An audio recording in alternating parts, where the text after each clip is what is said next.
Welcome to a Delco Nerd Network podcast. I am your host, Anthony Ragucci, and here with a few friends in the Delaware County area, we get in the basement and we talk about a certain topic. Today's topic, well, it's another one where we don't have a topic. We haven't done this in a few years, but we're doing it again today. And here to discuss with me, as always, you know him, you love him, the triple threat, Chris Trio. You know, sometimes we just don't feel like thinking of a topic, and it's been a while, actually. I mean, this is my machination. I'll give us credits, or I'll give you credit. Long time. Yeah, it's been a long time since we've done it, so good on us. But how's it going, man? How are you? I'm doing well. You know, I was hoping that I'm like, when we do this podcast, if I have a job, that'd be sick. That'll be optimal. Yeah. But yeah, I have a lot of things percolating. One, a lot of rejections, of course, but a lot of some things that are percolating, interviews I've had. So hopefully by the next time we talk in August, we'll have a job. That's great, man. Relationship is dead and gone, so that hasn't changed. But yeah, you know, it's been all right. Every day is kind of different.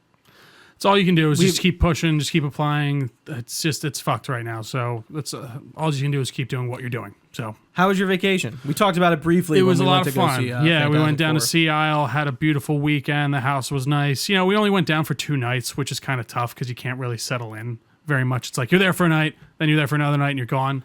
So optimally, I would love to do Thursday to Sunday next time at the very least. But why'd you only do 2 days? Just because that's what we could all do. We couldn't all get off on that Thursday, and it was a very kind of impromptu decision on when to go. Oh, okay. So it was a smaller house, but the house was nice. There was only 6 of us. Beach was great. We went out to dinner at Anthony's down there in Sea Isle. It was actually a really good dinner on Saturday night. Got some sun. I actually got a little burn. It's gone now, though. It was good. It was good. It was nice. I was actually out in the sun. Yeah, Gooch. I'm a crazy fuck.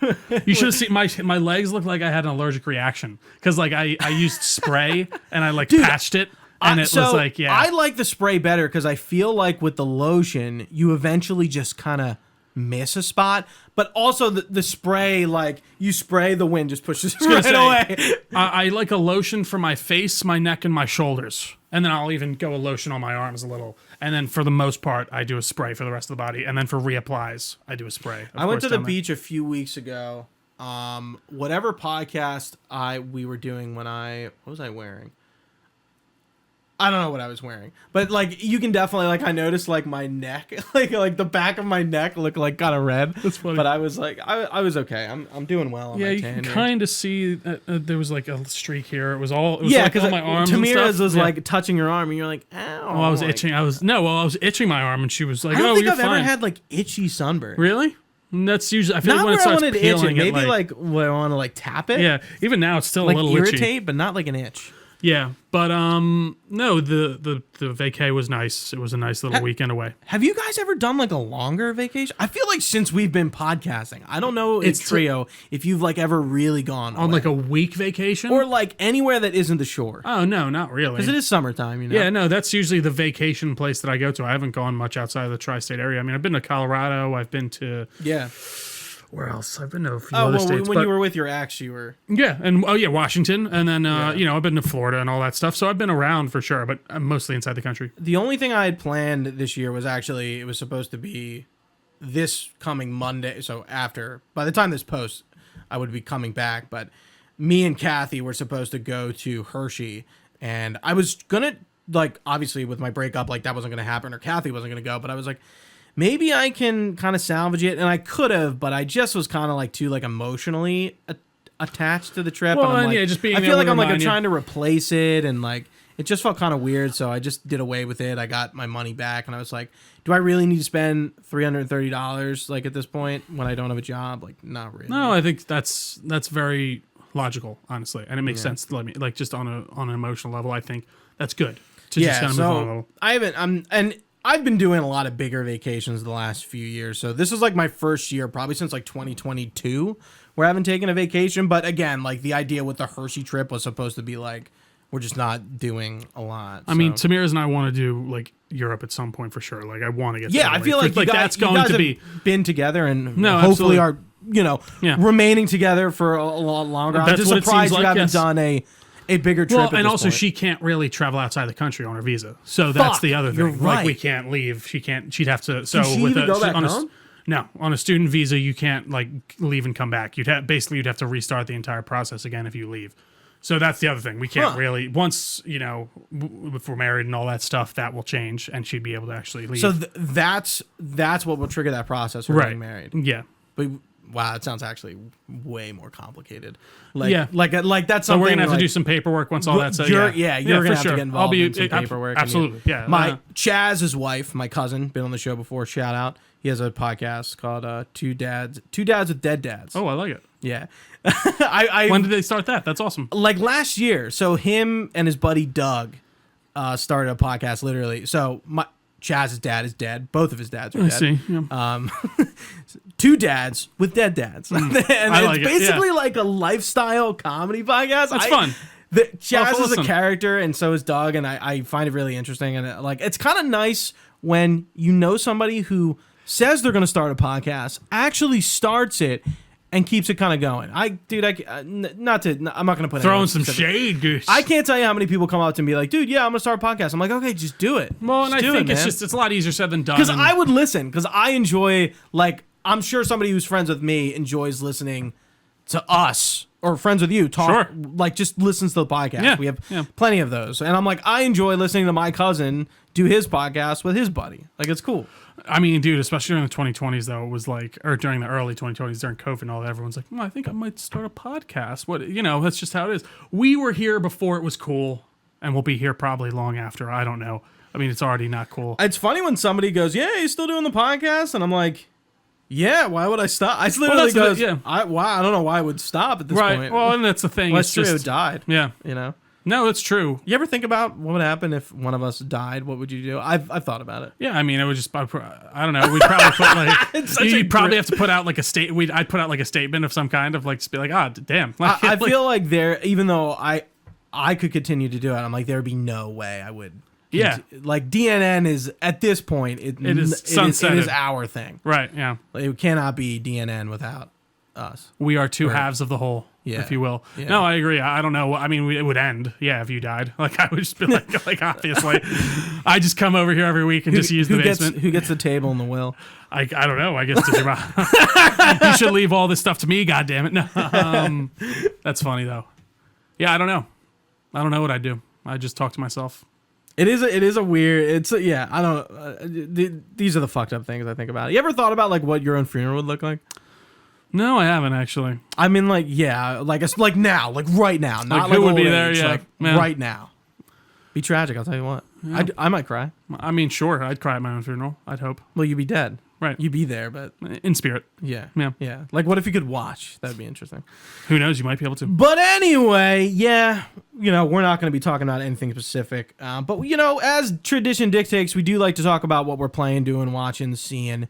Did have some housekeeping. Yeah. We had a technical snafu on a few podcasts a while ago. Right, yeah. Let's address it. Loose chords. I think literally we got some audio cut in the Claire Obscure podcast and the Silver Surfer one. Yeah. And I think it was because a cord was loose. And that's the first time that's ever happened. Yeah. Knock on wood. So I'm kind of surprised that hasn't happened because we break down and reset up everything that is in the podcast that operates on the podcast. So sorry about that. So I love how like my mundane things I put at some point my soundbar blew out. I don't know how you were using it like you were. It's even worse. Yeah, so I can imagine. I found out what makes it better. I turned the bass down. Oh, interesting. So it's bassier sounds that trigger it, but like I'm playing Death Stranding, I'm like, fuck. How old is that? That soundbar is 10 years old. Oh my god. Okay. I really like it though. No, of course. I would buy another Vizio, but here's the thing, Drew. You know me, I'm stubborn. I want to wait until I move out to buy new stuff because I don't plan on taking that like entertainment stand with me. I would totally buy a new soundbar since mine is pretty much like on the cusp of dead. Right. I don't know if I get a new TV right away, but there's like a thought. It's just kind of like, but like I have not that I don't have plans on moving out anytime soon, but that's currently not happening anytime Right, soon. it's not on, especially with the job and everything, especially, I can imagine. Yeah. So, like, what's my dilemma? How do I get over this Guccism? Stop using it. You just have to. I don't know how you haven't thrown it out. I could not deal with that. I'm I just a patient would not. man. Yeah, you are. I mean, you might as well. You might as well just not be using the sound bar to me. Like, I don't know. Like, how I does don't the TV think sound? I've ever used the normal sound on that TV. They just don't work. No, it does. No, I know. I'm sure they do. But yeah. I've never used it. But Well, and a lot of them are like what? Good. Yeah, no, a lot of them are just wireless now, and like mine, like auto connect sometimes. Sometimes Yeah, I don't mine use it. is that- Sometimes I don't. Or It's that sometimes I weird do. plug with the light in it. Yeah. Is an optical cable. Yeah. Yeah. Like I tend to use mine more as like a music speaker. I was like gonna say on because my- I've been over your house and I noticed you switch between the two. sometimes I like forget too because it doesn't auto connect, and then sometimes it will. But it is noticeably better from the speaker. Yeah, from I'm the- like that's yeah. funny that you like forget because I like immediately I turn on my sound bar so there's never like a forget. Well, and some like it should just automatically connect on mine. That's the thing. Like it should turn on with the TV and then connect to the sound bar. But that's the other thing. I don't really love how a lot of the sound bars now are wireless. You don't usually get a delay or like a miss lip sync or something like that, but it happens. So I don't know how you're still dealing with that. And I did go to Too Many Games a few weeks ago. Yeah. How'd that go? It went pretty good. I think I'm just like now that I'm going to Too Many Games every year, and I mean I guess you are too, except for this year. But it's getting a bit dull. Sure. I mean, I feel like you hit that with like Philly Comic Con and stuff. Yeah, too. yeah, it's, You know yeah, what I mean? yeah. Like, I it's didn't just the go way to it Fan is. Expo this year. Yeah. Yeah, where I'm just like I go to a lot of cons and I feel a bit, just like Really, the only other uninterested. like I want to go back to New York at some point for sure. Yeah. And before I die, I would like to make it out to San Diego for sure. Like that, I think that would be a cool trip. Yeah. Like, would you rather go to a Comic Con? Like San Diego Comic Con this year seemed to be pretty Poppin'. Yeah. chill. Oh, really? No big Hall H for That's Marvel. true, yeah. No big thing for DC. They did a Peacemaker panel. Right, like, right. That was it. Would you rather go during like a chill time there for your first time, or would you rather go there for a big time? Because when we were at New York Comic Con, I remember like a lot of the Marvel shows like were dropping stuff like like Iron Fist and Luke Cage Yep. and Defenders premiered at that was big. Comic Con. Yeah. Yeah. I don't know. I guess I'd rather go to a bigger one to be able to sit at one of those really cool Hall H reveals, but you never know what you're getting into now, especially, Marvel. Right, you never know what the year's gonna. Yeah, you just can't know. So I think I'd probably just go regardless and just kind of roll the dice. And yeah, I would love to go back. New York Comic Con was a lot of fun. I really did have a great time there. So I would love to revisit that too. Yeah, my pickups from Too Many Games were pretty slim. I had some, I still have some savings. So like I spent money, but I didn't really want, like I didn't really feel like I had to buy things. Like, and it wasn't because of my lack of income. It was because I'm like, I don't know. Like I don't really care right There's now. nothing's catching your eye. I bought Tomb Raider: The Last Revelation, which is the fourth Tomb Raider game, the trapezoid box that's over there, and I bought Tai 2 and a Kingdom Hearts DS game. That was it. It's pretty good. That's it. I spent like less than like $100, and Dustin and Dagan and Ben were there from Last Stand. Absolutely. Pound around with them, had a good time at their panel, had a good time at their meetup. I was gonna say the meetup was fun. Yeah, I think like they get me out there too. Because I Definitely. feel like it like adds like a different scheme to me just showing up and walking around the con for 3 For sure. days. Yeah, no. And it's cool to be able to interact with them, especially. And Dustin's always super cool. The whole Last Stand team is always great. Yeah. No, it sounds like a lot of fun. Really, I just didn't go because I just didn't have the money to spend at the time, and I didn't even feel like just like teasing myself of something. I'm like, oh, I could want to Yeah, get I something. mean, it's so expensive to get in. I think we were talking about that. It's just like it's not worth going for one day. Right. Yeah. Like it's more worth it to buy the weekend and then like go figure out what 2 days you're going or go all right. Right. Because it is It is it's a nice how waste. close by it is too, or at least for me, I will say. Yeah. So let me throw it over to you. I mean, unless you got some like random housekeeping things like No. I do. What have you been playing, man? I mean, it's been the last time we recorded the monthly was at the beginning of June. So it's been like it's been a while. It's been like 2 months. I will say it's not a ton of different stuff. I was playing Oblivion. I was finishing that up. Obviously, you can go check out our re3 on that for some more in-depth conversation. But other than that, it's really just been Death Stranding, Gooch, for the most part. And then also I finished up, there was a third game that I finished up a while ago that I meant to write down and I just didn't get the chance.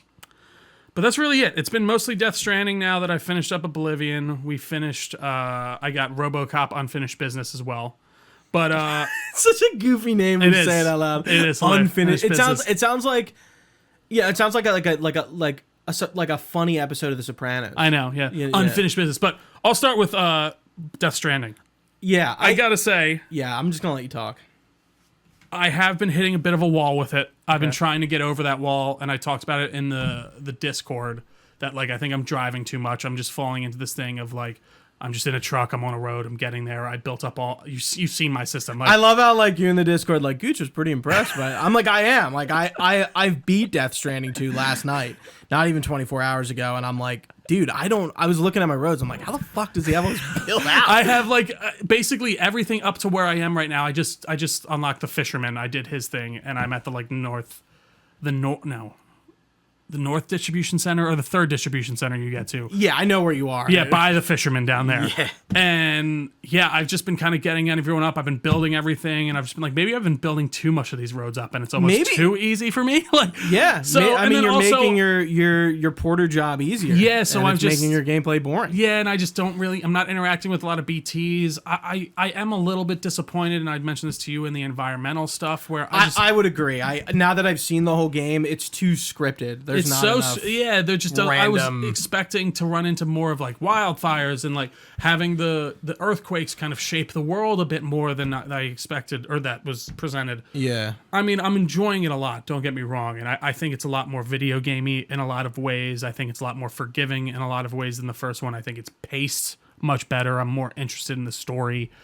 But would I say it's like my game of the year so far or anything like that? No, definitely not. I think Kingdom Come still very much holds that. I think you got to beat it, and then we'll talk about Absolutely. it. Absolutely. There's I kind of wish we did a podcast where we talked about Death Stranding after you played it the second time. Yeah, that would have been nice. Actually, that was a big fucking mistake on my part because I would have liked to just talk through with you because I think Death Stranding hits better. Not once you really drunken. Yeah. Grotto. The E3 Go isn't check out. that. Yeah. You'll see that in a few weeks or in a little bit. I think with Death Stranding 1, once you have the context and once you've gotten through it and you go through it again and you kind of understand what's going on, you're digesting it a bit better, and I think the game sinks in with you better. Well, but I think beating it is required to have a full opinion about exactly, and that's why I'm saying very much so far in terms of narrative, right? At Yeah, least. and I very much absorbed way more of the story the second time around in the first game.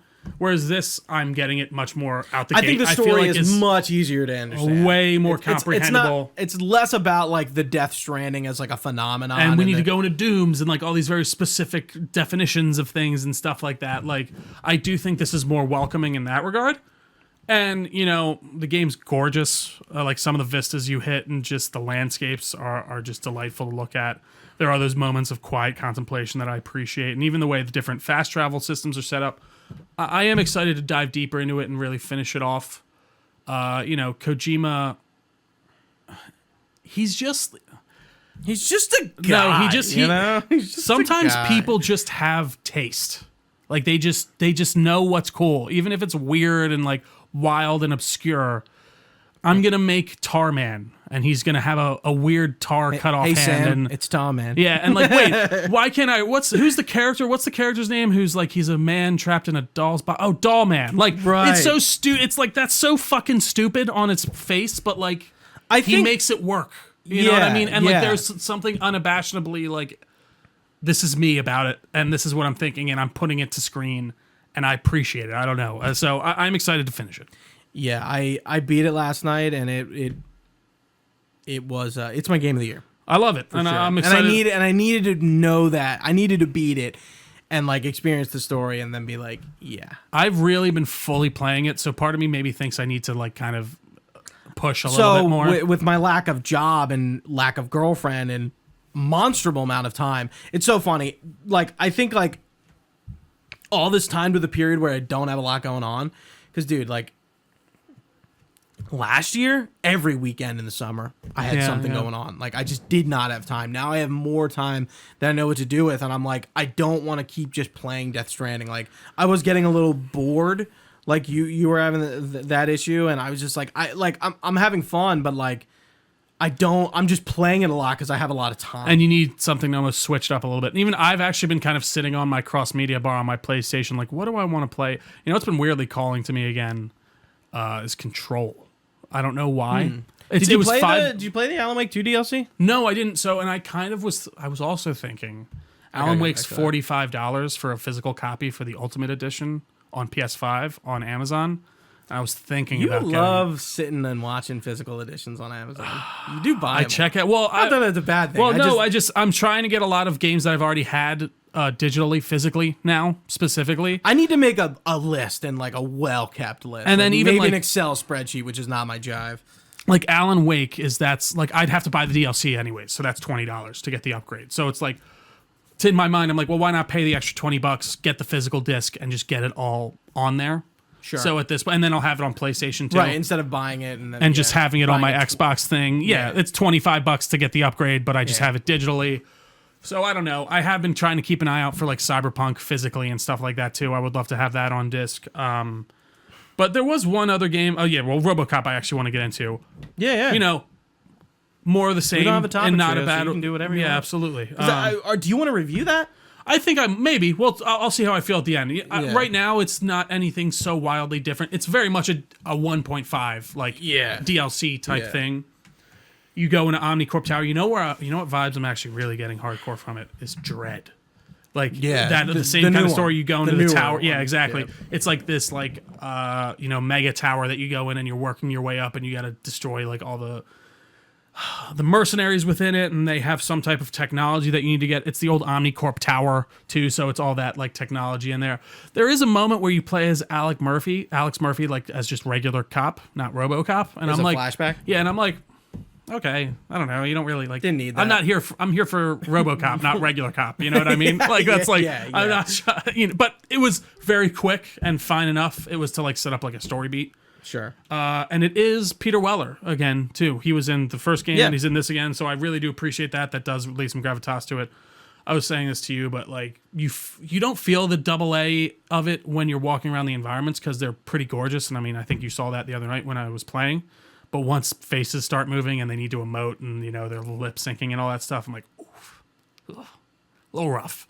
But it's fun. It was funny when we were like, when I was over watching Trio, and I'm like, oh, like look down, I want to see your legs, like. Can't see the legs. But then like the walking sound, I'm like, oh, dude, that would have been so cool to be able to see. Yeah. But all this, the sound of the overall style of those games, the set, the environment design, the sound design, everything's perfect. They knock it out of the park with those. I think it's Niantic, something like that. Niantic. Yeah. They're fantastic. They did a really good Terminator game too. If you've never played that, can't recommend it enough.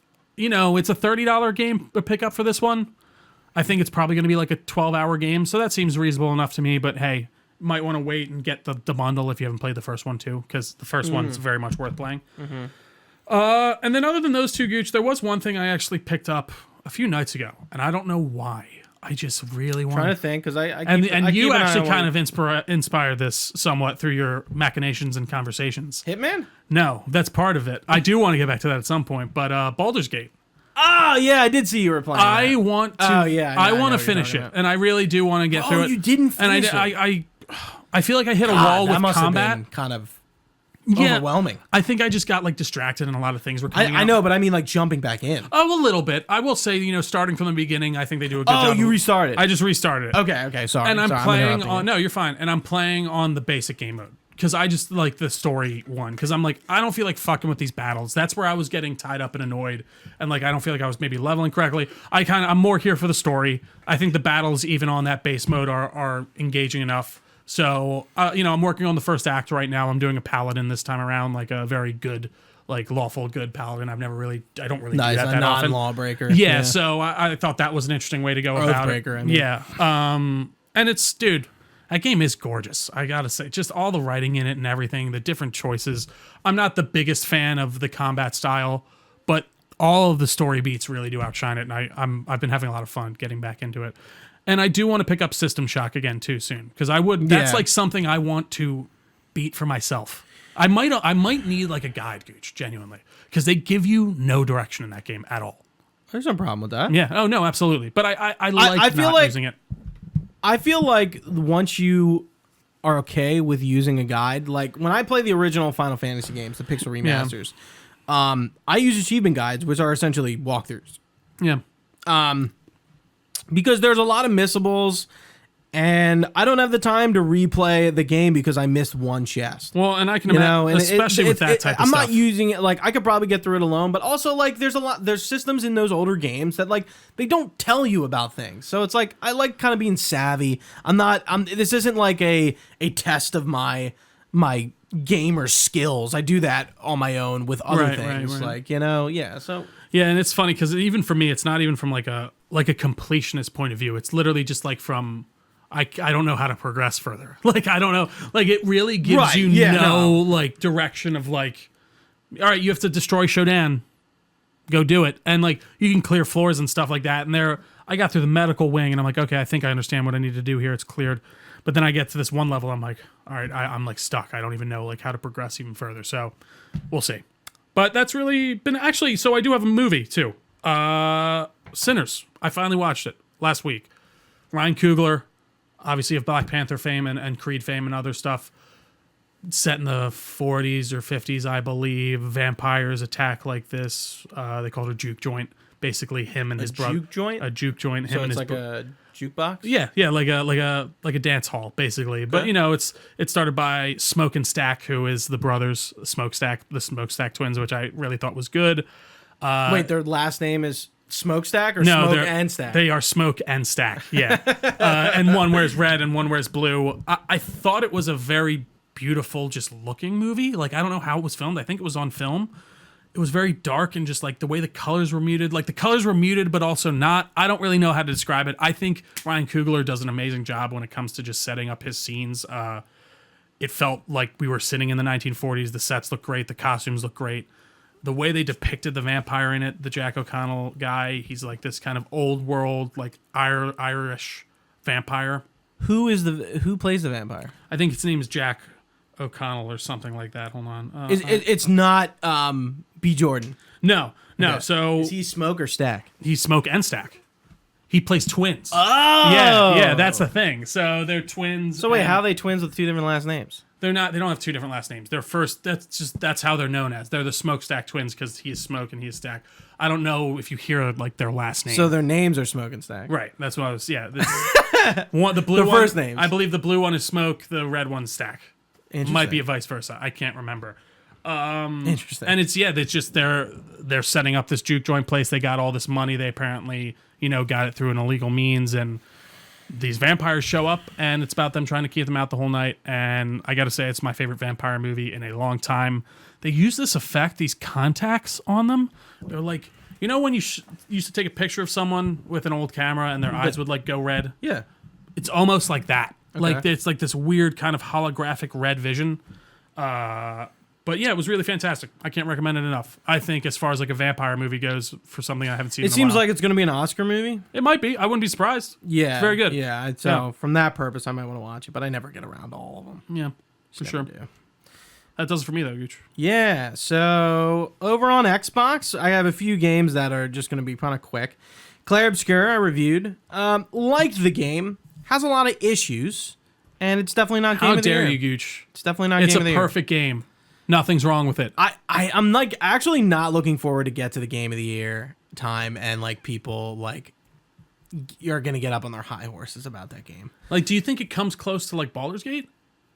No. Yeah. No. Yeah. No way. It's good. Don't get me wrong. I like the story. I think the story is probably better than Baldur's Gate, but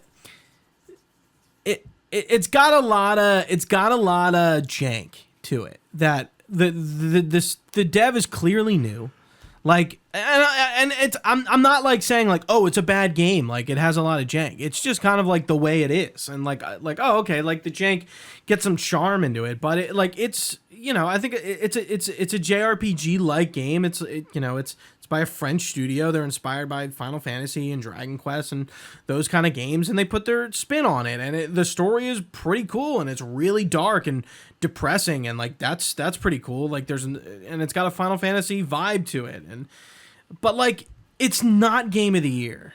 you know, like its gameplay isn't the dodge and the parry thing is really cool, but like it's got a lot of polish that a Game of the Year game should not have, or it's got a lot of lack of polish that a Game of the Year game should not have. Still had a good time. Sure. Elden Ring, Night Rain. I'm finished with it at this point. Really enjoyed that game. I'm happy to hear that because I know you were questionable at first with it. Yeah, really questionable. But I'm interested to see what they do with it in the long term. Me and Jack Mullen reviewed that. Shout out to him for coming on. Yeah, Shout out for Penza with the Claire Obscure review. I'm just curious. Like, it seems like it's kind of like I don't like. There's new content, bigger new content coming at the end of the year, and I'm like, is the game even going to be like alive for that? And like, is it really going to be worth it? And it's me and Jack were kind of talking about like, what does the game need to kind of stay afloat? And it's like, I don't know if From is like willing to inject that much into it, but it has been really fun. Like, I think you would have enjoyed it. I'm not sure how much time you would have gotten out of it. Right. But yeah, I found it really entertaining and really fun and a really good like multiplayer romp. That's great. Speaking of multiplayer romps, are you getting Borderlands 4? I think so. Good. I don't know if I'll play it multiplayer, though. I never played any of those games multiplayer. I mean, Trio, the game is like made for it. It's cross-play too. I know. Well, so we don't even need to get. Well, it's about like how does that work? Like, do we join each other's world and progress each other's story, or like? I think so. Yeah, I mean, don't get me wrong. I'd play, but like, I wouldn't like chain my playthrough to like a. I'm not. Like that. I agree, because like sometimes you do like chain yourself to, but I'm interested in playing some multiplayer. I would absolutely like. Don't get me wrong. I would absolutely like. I would. Don't get me wrong. I'd definitely try it. That I have it, but like that probably wouldn't be my go-to way of playing through the game. Yeah, but yeah, I agree with you, because it's like, oh, you don't want to like progress alone and then go back and do stuff you've already did. I hear you. I'm curious to see. Maybe it looks good. Yeah. I think like the style, it's clear that like they knew Borderlands 3 didn't work from like a writing perspective, like and even like tonally, and I'm really again I was not convinced with that first trailer, but then they showed the gameplay and I was like, oh, okay. Yeah. So hopefully the multiplayer lets us kind of like jump in and out. And then we got Snake Eater next month. And then, are you getting Mafia? No, unfortunately. No, I was just curious. I am going to get Snake Eater, obviously. I already have that pre-ordered. I'm going to get Lost Soul Aside. It's like a third-person action game from like a small, either Chinese or Korean developer. That looks good. But I think that's my August. And then Borderlands is until September. I'm going to get Mafia. I don't think I'm going to get it right on release, though. And then, I feel like I know it's a prequel, but it's also only 50, which is nice. I think I was listening to Lockmore talk about Mafia, because is Mafia 2 a prequel to 1? I don't know. I couldn't tell you. And I was just like, and like it's a prequel, but like with the implication that like it's a prequel, like characters come in from like the first game. I don't know. Right. And I'm like, yeah, I don't know if I need to necessarily start it. Again, you can't get everything. You can't play everything. You can't watch everything. Honestly, if it was a $70 game, I'd be much less interested. But like that, it's actually kind of priced at $50, and I really did like the definitive. Did you play the definitive edition, Mafia? No, I didn't. I've never played any. Those games that game I cannot recommend enough. It's really fantastic, and if it's anything on the lines of that, I think, yeah. Claire Obscure was 50, Night Rain was 40, Oblivion, which I'm not going to talk about, but it's something I've been playing, was 50. So dude, and I think that's one thing with Claire. Like they found a market. They did. You know what I mean? Like they found a niche one, a passionate one, a niche one, and then also the price market there really helps them. Like they made a lot of right choices. I would like. I'm curious if they're going to do DLC for that, because again, it's a small suit, like an Unfinished Business, right, or something like that. Because there's a lot of story there, and I don't know if it's going to get a sequel. I would love to see another game from them, but I don't think Claire Obscura necessarily like. It does not end on a sequel point, right, at all. Yeah, which is good. But yeah, playing it Oblivion Remaster. All I got is the Shivering Isles left. Check out the Re3s. We talk about that extensively. But Trio, the latest thing I've been playing on Xbox. One of your favorite games. Oh yeah, let's hear it. Hit Gooch. World of a Gooch-ination. The Hit Gooch. I'm in, dude. I'm in. Whatever IOI was smoking back then, they really found a formula with the gameplay of Hitman that really is like appetizing. It's Really so good. digestible too. Yeah, yeah. So the world of assassination platform is really what it is Hitman 1, 2, and 3. And I'm in 2. I'm in the middle of 2, well, towards the end of 2. And I'm really I'm enjoying it. I do like one level a day. It takes me like an hour 30. Some have been faster than others. And like you're kind of getting different flavors of missions and environments and approaches. And sometimes like I try not to look at the challenges because I'd rather just go in and see what I can find and what I can do. And I usually end up going with like the first route. Right. Yeah. But it's cool because I'm gonna go back and like kind of explore this world again and do the kills I haven't done, or it seems like you're able to unlock like snipers and like bigger kind of guns. So the like, more you go level in heavy hitting, or even outfits and stuff like that, you'll get different gadgets and things. Yeah, I'm really excited for Bond. I don't know if you wanted to. Well, we can talk about it right now. Realistically, because we don't have a topic, it doesn't matter. I'm like, I see the Bond in this. So like it's so Bond coded. Well, it's just not so even like funny. It's so like Splinter Cell like / Bond / secret agent coded already that you can see how it easily slips right into a James Bond format. And I love I feel like the world kind of reminds me, might be going off the deep end here, a little John Wickish. Sure. Yeah. It's a bit more zany. Yeah, it's zany, but like there's a lot of seriousness with the ICA and like whatever the fuck's going on with them. And like in the first one, I was into the story, and then it seems like I got to the second one, and like I don't care as much about the story anymore, and the cutscene budget is gone. They were like we're putting that towards gameplay. Thank you. I was like, oh, this is so sad because like the interstitials are like kind of interesting, and it seems like they're like dipping into like 47's like history somewhat. And then they do that much more in the older games. And then I was telling you, or like asking you, I'm like, do the other games canon to this one? It's just like entirely new. Like, and I do think never played a Hitman game before. I do think they are canon, but they just aren't heavily referenced. Like it's just like this is it now. This is the norm now. Is Diana Burnwood in the others? Yeah. Okay, so she's always your handler. Yeah, exactly. Yeah. I love her voice. Yeah, it's classic. Dude, if they put her in Bond, I wouldn't be upset. I wouldn't be surprised. Yeah, but like, for sure. I like, who's going to be your Burnwood? Is it going to be like Moneypenny or something like that? Or is it going to be M? Yeah, I don't know. I'd be curious. Yeah, like, I hope Bond isn't necessarily exactly the scheme that I think Hitman is, because I'm we like, can confidently say it won't be. Yeah. I think they're going to focus very much more heavily on the narrative side of things. I would be cool if, like, I don't know, like your hub, like there was a hub world and that was explorable. Yeah, I don't know. I think it's really interesting because, like, I think you can go a lot of different directions with it. I'm but assuming it's not clear. there's going to be like 10 to 15 missions. They aren't going to be as vast each as each Hitman level, but I think that it's going to be more akin to like a Dishonored, where it's like you have this level that you can go through multiple different ways. I mean, even akin to what Hitman is. I just think it will be a bit more shrunk, if that makes sense. Yeah, I don't think it needs to be super open world. Like the race level, I was like, holy fuck, there is so much going on here. This is like overwhelming.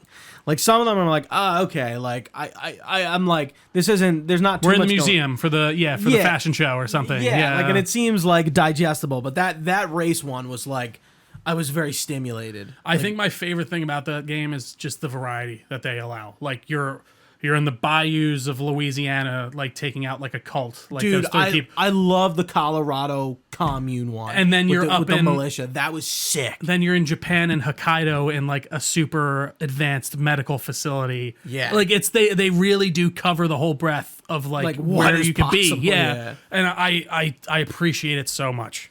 Yeah, and that engine they use, I don't know, I forget what it's called. It's fantastic. Like, it looks gorgeous. I think when they did their Summer Game Fest thing, they were talking about it. Yeah. It's their own engine. I know that. They've been using it since the first one. And I do think it's an upgrade to their original one that they used to use on the other ones. But yeah, so the achievements seem pretty easy. I've been kind of like, I've been looking at like what you have to do. So it mostly involves mastery of each level. Interesting. Getting to 20. Yeah. I don't know how hard that is. It can be a little bit annoying, but once you do unlock, I don't think it's that tough. I think it's very doable, and then you'll unlock. Is there anything with the professional mode?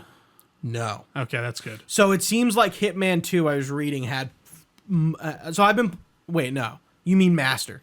Yeah. I've been playing on the middle one, which is Professional. Oh, gotcha. Yeah. So whatever. Yeah, the Master one. Which is the one save one. Yeah. It seems like in like Hitman 2, there were some trophies and achievements tied to that, but I think for the World of Assassination, there aren't. Interesting. So that's good, because that would seem like kind of fucking... Stupid, yeah. difficult for like, you know, how many levels there are. I have a lot of the DLC. I bought like one of the, not the biggest bundle, but one of them. Right. And there's some challenge levels I don't have, and I know there's like side missions. So like I'm gonna beat all 3 and then maybe do those side missions, and then maybe like go back and like do a level from 1, then do a level from 3, and like maybe like order it up a little bit and try to get the mastery up. It doesn't seem like that difficult. And I feel like I'm going to, once I really have a mastery of the game, I'm just going to be going. You will start. There's one on Hokkaido, I know, where you have to do it all as in a ninja outfit and not be seen. Yeah, so with that one, God, I'm trying to remember. I remember like getting the SIGs for the girl or for the guy, and I got like the guy with the cowboy hat, and then I got like the fish for the girl, killed her with that, and then with the Soder, with that dude, I like just killed his heart, and I got away. And Yeah, his heart. yeah. But I just feel like it's like it feels like very FOMO, but you kind of just have to put it out of mind and be like, I'm coming back. Yeah, I'll like, be back. like Yeah. find a path, like just pick the first one you come across, and like I try to work some of the missions to see like what they are, Right. to see if I can complete some of them and like not have to fully do them all. But yeah, it's been great, man. I'm really. I'm glad you're enjoying it, man. Yeah. Seriously. You know me. I mean, I'm a big fan of that whole series. Even, you know, Absolution has its issues, but I like that a lot. I mean, Hitman Blood Money is a classic. Are all of them accessible? Yeah, I think for the most Like part. Except for the one first, maybe not the first Hitman, but I know from Is Blood Money 2? Blood Money, I believe, is the second one. Here, Okay. let's see, actually. I'm Yeah. curious. Is it Hitman, Blood Money, Absolution? Yes. Hitman. So, okay. I could have told, I feel like there were like 4. Maybe I'm just thinking of the new ones as 4. No, so there's, hold on, so. Yeah, Hitman Codename 47 was released in 2000. That's the first one, okay. Yeah, and then what? Can you show me the other ones? Well, Trio's finding that. I was thinking about this earlier. This is totally unrelated. This is probably a great episode if you're a first-time listener. You get to know us and what we're playing. And I figured that was probably good because it's like, I always think of like, as somebody who enters podcasts, it's like, where do you just jump on anywhere? Right. I feel like this is a good episode that like, you kind of just get a feel for like the personalities and hear people talk. Because I feel like it's like, oh, you listen to a review. It's like, well, I like these people. Like, let me hear more about them. And kind of helps. I mean, it all kind of helps in perpetuity, but I think it's cool to have these episodes that are a little bit more blank canvas. Trio. So it was Hitman Codename 47, Hitman 2, and then Hitman Blood Money, Absolution, and then World of Assassination. So yeah. Yeah, I you know, it was funny because Assassin's Creed tried to do this platform thing and they failed miserably, it seems like. Yeah, but this like, was one of the only really somehow successful Hitman ones. managed to do it. So yeah, it's Hitman 2 is Silent Assassin. Then there was Hitman Contracts, which I don't know what that is. Then Blood Money, Absolution. And what's Hitman 2016? Oh, that's the new one. Yeah. Yeah. I remember watching you play the first Hitman when we went to go see Age of Ultron. Wow. I have a distinct memory of like going to your house like before it, and you were playing the Sapienza one. Oh, The right. mission with the girl, and you have to like get her out of the mansion. Right. Yeah, but it's been a ton of fun. It's hard to not see the value in this game. When did Square Enix drop off? During 3 or before it? I thought it was like after 1. I think it was after 2, and 3 was like independently produced. And I feel like it does have like that episodic with the first one is Square Enix stink all over it. May 2017. So yeah, that would have been, I think, after the Before second. 3. Yeah, I thought even before 2, but maybe I'm wrong. Either way, yeah, no, that's wild. I forgot that they were with Square Enix, and I can't believe they got to keep the IP and everything. Yeah, that's crazy. Yeah. And you know what they just produced, Gooch? The first game they ever Mind's published. Eye. It was Mind's Eye. Oh yeah, I know. Fucking insane. Huh. I wonder if does that look bad for them or just the dev? I feel like more the dev. It's just more Right, like because it seems like they just but then picked it's also it up. like yeah, they it's didn't like, fund development. and it's just like you didn't look at this before you wanted to publish it. Like what do you do? There is something in that, but yeah, I don't know. Moving over to the PS5 side of the house, only two things. One of them being Death Stranding. The other one was the Gex trilogy. Picked that up mid-June. Finished it. Finished all three. Platinumed all three. Well, no, there's only one platinum, but platinumed it. Have you heard of Gex? No, I know the name, but I really it's like a platformer, right? Yeah, Gex started as like a PS1 platformer. It's 2D. So I played 2 and 3, not. So it's Gex the Gecko, Gex Enter the Matrix. No.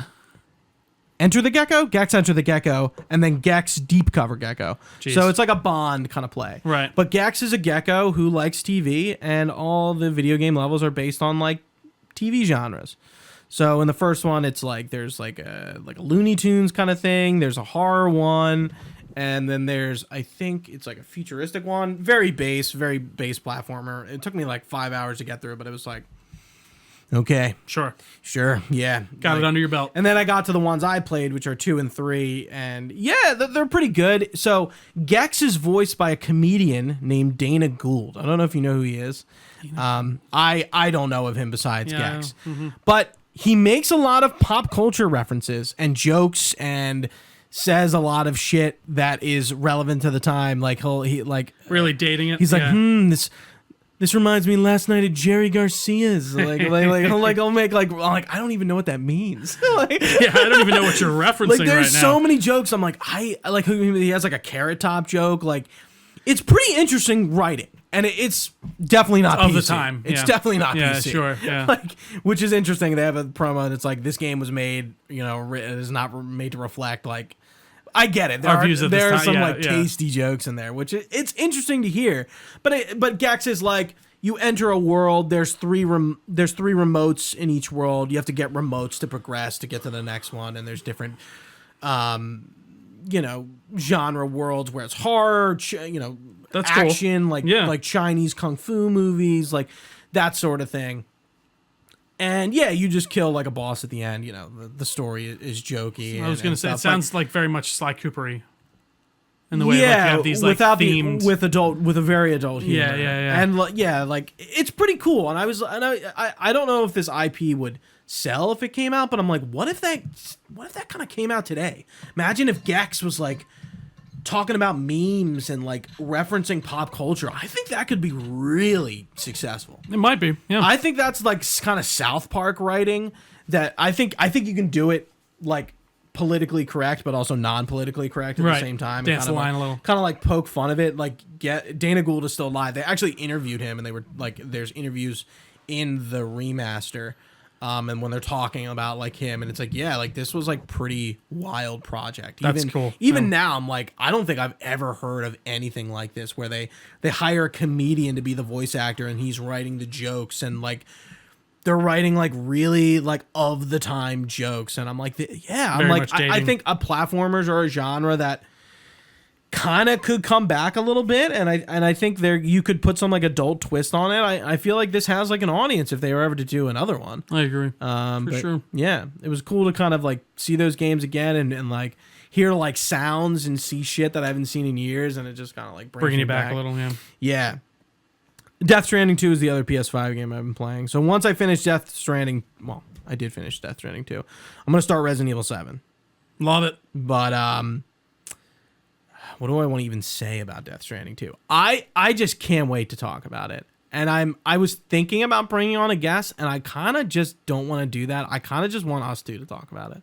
I think that would be good for sure. I really like. I'm just really looking forward to talking about it and working through it with you, and like kind of even starting like, I don't know, like I was saying when we first started, where like we should have sat down and talked about it once you finished it. Would have been fun because that would have been, I think, meaningful to me. But yeah, just kind of like bit of a refresher.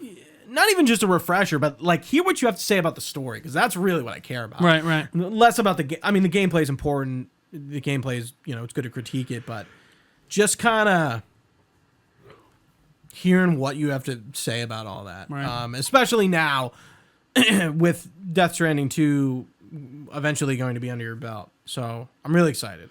I'm excited too. Really excited. It's probably going to be one of the next podcasts to record. Yeah, it's coming up soon here for sure. Yeah, you're towards the end. You're Definitely.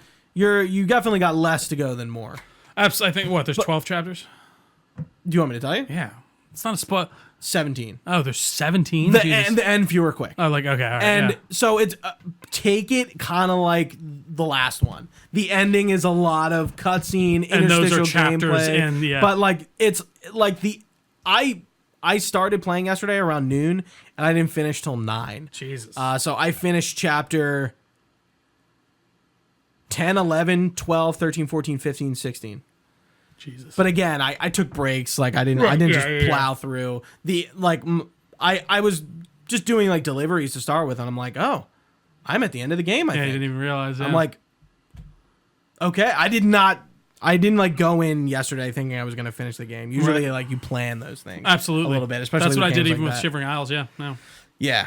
But that's all I've been playing. Not really a whole ton, honestly. Like Claire, like some of those games, like I was just playing one game at a time, and they just kind of stacked up. But Yeah, same here. It's been relatively quiet. for movies and TV shows, Fantastic Four, obviously, check out the Rewind reviews. I watched one of the Resident Evil animated movies called Resident Evil Vendetta. It was okay. All those movies are just the definition of okay. They're canon, like they're in between 5 and 6, and like 5, 6 and 7, and it's kind of hard. Like some of them are just like, ugh. I wish these were better, Right. But they're not. No, they just are what they are. They are. They definitely are what they are, dude. There's a joke in Vendetta.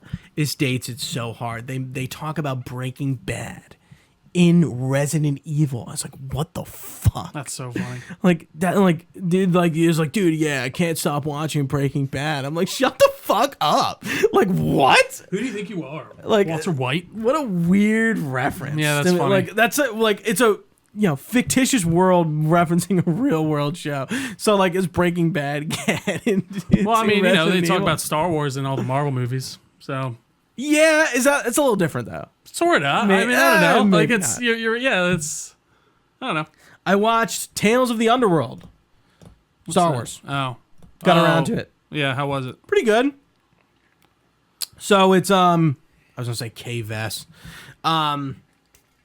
Asajj Ventress, kind of like helping a Jedi like get on the path, thinking, do I want to be on the path? Do I want to be a Jedi? No. And, kind of her going separate ways. And then it's like a Cad Bane origin story, like how Cad Bane started out. Pretty good.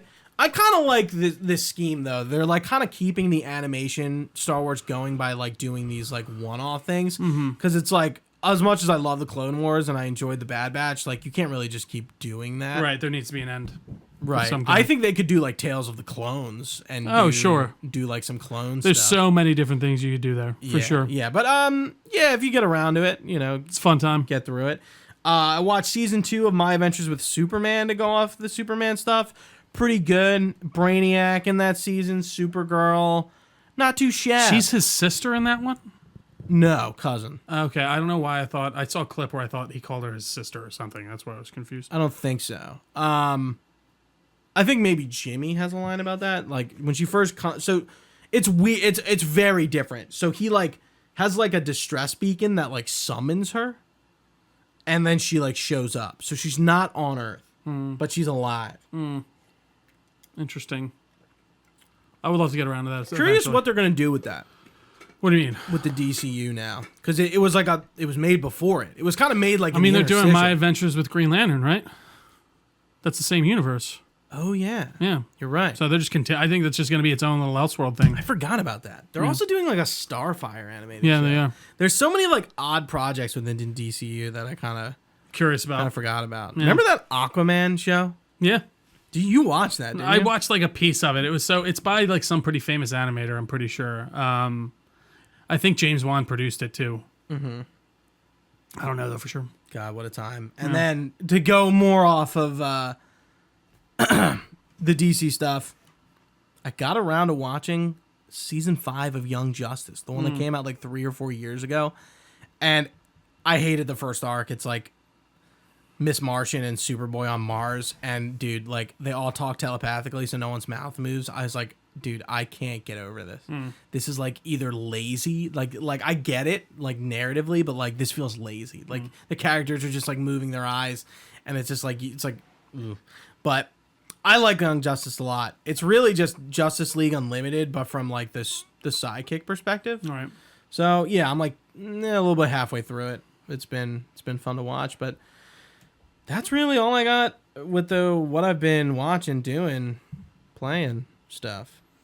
I like it. I did have one thing I wanted to bring up in our non-topic Okay. thing, but I don't really. I'm gonna skip. I don't think I can last mine. To be honest, I'm hurting right now. are you okay? Yeah, I feel like shit still. I don't know why. I'm hoping this just passes. Yeah. The one I wanted to talk about was, the one thing was the movie theater etiquette, because I was like, dude, our Fantastic Four viewing was interesting, because you just had a group of maybe 6 to 10 very energetic people, and I was just like why do we think this is okay? Like, you cannot be oohing and ahhing at every movement. That's what I mean. character. At every little moment. There was one laughing guy in there laughing that was so loud too. He's like, Really? You didn't notice him at the beginning? It was like very. No. I didn't notice it as we went on, but like at the beginning, I was like, I was like, okay. I just feel like lately, like every movie we see, there's like something that comes out of it. I Superman was good. I was gonna say, I think for the most part, for me, I really haven't noticed anything. This was the first one in a while where I was like, yeah, shut the fuck up. Like, yeah, and it was literally like 6 to 10 of them. Woo! Every time Silver Surfer showed up, every time I'm like something cool happened. It's like, all right, Yeah. like, dude, you're in a theater with like a bunch of other people, and then they're like talking and snickering, and then like 2 seconds later, whoa! Like, I'm like, it's so annoying. I was about to spoil it, but annoying. like, you didn't expect that character to be there? Like, that's like that. Like, it's like me with the Red Skull in Infinity War doing my big for everything. Yeah. for everything. Like, I like that. Like, I have to admit, I'm not that bad, and I feel like I try not to be like super loud, but there are some moments where I am like genuinely like caught off guard, like that moment. But you know, between almost dying and Morbius and the dude who kept like talking to himself when we saw Spider-Verse 2. Remember that guy who was just like commenting on the whole movie? I don't. That's so funny. Fuck. I'm sure. He was just like talking to himself. He's like, yeah, you know, like, I'm like, dude, shut the fuck up. Were you far away from me? I don't remember that. That's No, funny. he was behind us. Yeah, and it's just like, I know there's been a lot of talk with like the Marvel, movies just kind of creating like a bunch of like, noisy people in movies, and I think it's okay to like kind of talk through and like freak out over everything. I do think there's a fine line. I think an interesting point, a demographic that we don't fall into, is people probably singing during Wicked. Oh yeah, I'm like, stuff that's that. Yeah. crazy. No, and again, I don't think that's necessarily a result of Marvel movies. I think that's just the result of like people feeling that they, especially nowadays, they can just pull out they don't care when they're in a movie theater. They just don't like. Especially kids and stuff, they'll just pull out their phones and shit. And start talking people and all that. like my yeah. dad will pull. Dude, you sat next to my dad, right? Yeah, I did. Dude, he will pull out his phone on full brightness. I'm like, Dad.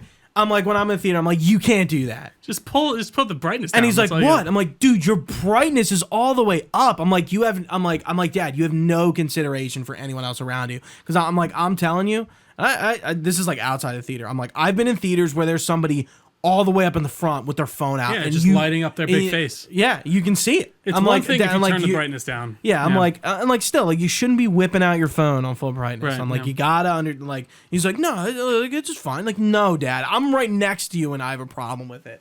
And it's like, you're in a pitch black theater. Like, God damn it, Dad. With like a bright white background too. Yeah, it's tough. It's yeah. I'm like, I saw him do it. I'm like, oh, I feel so bad. Sorry. No, it was fun. No, it's not a big deal. But no, I get what you mean. It's just like, it's those little things that I feel like we used to take for granted that just are ignored now at this point, and it's frustrating. Yeah. I will admit, again, I just don't feel like I run into it that terribly often. Every once in a while we walk out with our stories, but yeah, it's annoying. Yeah, I feel like in the last few years it's been really prevalent, but Again, I think the theater etiquette was ruined a little bit from COVID because no one was going to the theaters for a while, and there was And then like we came back and acted like we were in our living room. Exactly. Yeah, and it's not even from kids either. No, you're right. There are just adults like. Do you remember the fight that almost happened in Thunderbolts? I do. I forgot about that. Of just people yelling back and forth. So I think we talked about it on our Thunderbolts podcast, but like there was like two girls.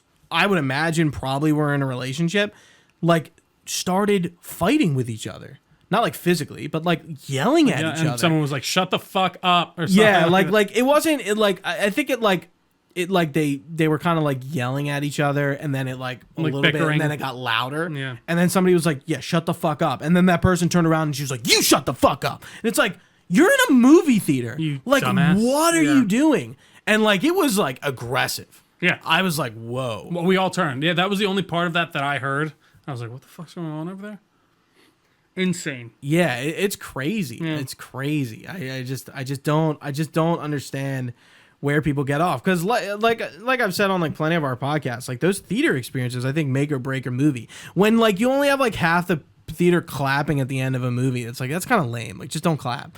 Like I'm trying to, like that happened in Fantastic Four with that group. Yeah. But I don't think anyone clapped in Superman. Maybe.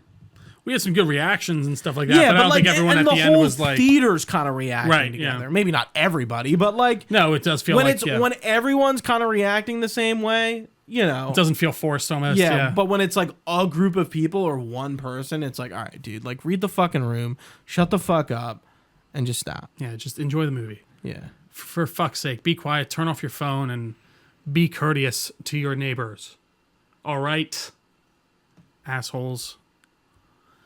But yeah, I honestly did not really even prep much for this either. That was like the one thing I was like, oh yeah, like you wanted to bring up. You looked tired. I was going to talk about Bond. It's really my throat that kind of hurts more than anything. I just don't really feel like the talking. But I was going to bring up the Bond stuff a little bit and where we were thinking where that was going. But honestly, we still don't know enough. I love seeing Denny. That's kind of when you brought the topic up. I'm like, we just don't know enough. Like we could sit there and like fucking stew of course on it. until the day's out. But I will just, the only thing I'll say on that really is just I'm glad it's at least Denny. I think that's a good we didn't we do at least like have Denis Villeneuve like as he is going to be doing it after Dune, so I love to see that. I'm very curious to see what he kind of brings to the table. But you know, the movie, yeah. Oh wait, were you talking about the game or the movie? The movie. Okay, well, both are kind of. Well, they are both. It makes sense. I understand why you might think that. But yeah. I don't think I have any expectations with it, especially with the actor. I'm just kind of like, find somebody younger or older. Like, how young do you want them to go?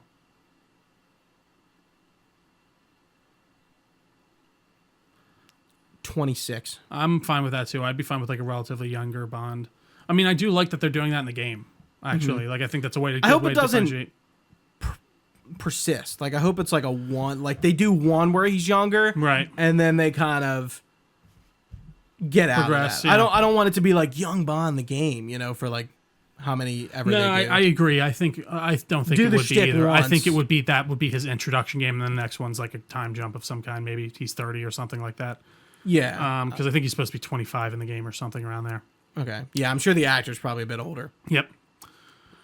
But that's it, really, Gooch, on the Bond thing for me. Yeah, I think in the beginning, I wanted to do this because I'm like, we've been churning out content. Yeah. No, this was a nice, like, kind of just mindless one where we could come on and just catch up. Yeah, really. yeah. I mean, we did 3 rewind reviews in a row. Video game, Fantastic Four, Superman. We did the Re3, which we like didn't really have planned necessarily. No. And then we've just been reviewing a lot, and I'm like, with everything going on in my life and all these podcasts, like, you know, the docs for the Re3s are like pretty intense. Trio's doing the docs for the rewind reviews. Like, I'm like, I feel like we just kind of need a podcast where we don't prep anything for. We just kind of come in and chat. Yeah, and just come in and bullshit. And it happened to be on a busier podcast day, which kind of sucks. And I'm feeling a tiny bit under the weather, so that's not helping. So I do apologize. Yeah, but I think we went pretty long. No, we did. We did 3 hours. So yeah, and even with this, like, I can't probably see the number. Let's see if I can see. I think we started around like 250 or 150. So I would assume this is probably hitting about an hour-ish. Let's see. About an hour 20? I don't know. It's more than an hour. But yeah, I didn't think we need to necessarily go 2 hours. I didn't think we needed to necessarily. Well, I knew we would go over an hour. But yeah, I enjoyed kind of this sitting back. I have an idea for our August monthly, but it's Death Stranding related, and I don't want to say what it is. But it's not the review. Sizzle, I appreciate it. Yeah. Well, Gooch, fun as always. Thank you all so much for watching with us live on twitch.tv/Delco Nerd Network. We really do appreciate your time. You can find this podcast anywhere podcasts are found. Just search our name on your service of choice. We got a Facebook page, Discord channel, all that good stuff will be linked down below. We'd love for you to come and say hi. We are on all the social medias at Delco Nerds on everything with an @sign. You can find all this information at our website, delconerdnetwork.com. Excuse me. You can even email us your comments, questions, or concerns to delconerds@gmail.com. We're happy to get back to you. But for Gooch, I've been Trio. Thanks for watching, guys. Stay nerdy. We will see you on the next one.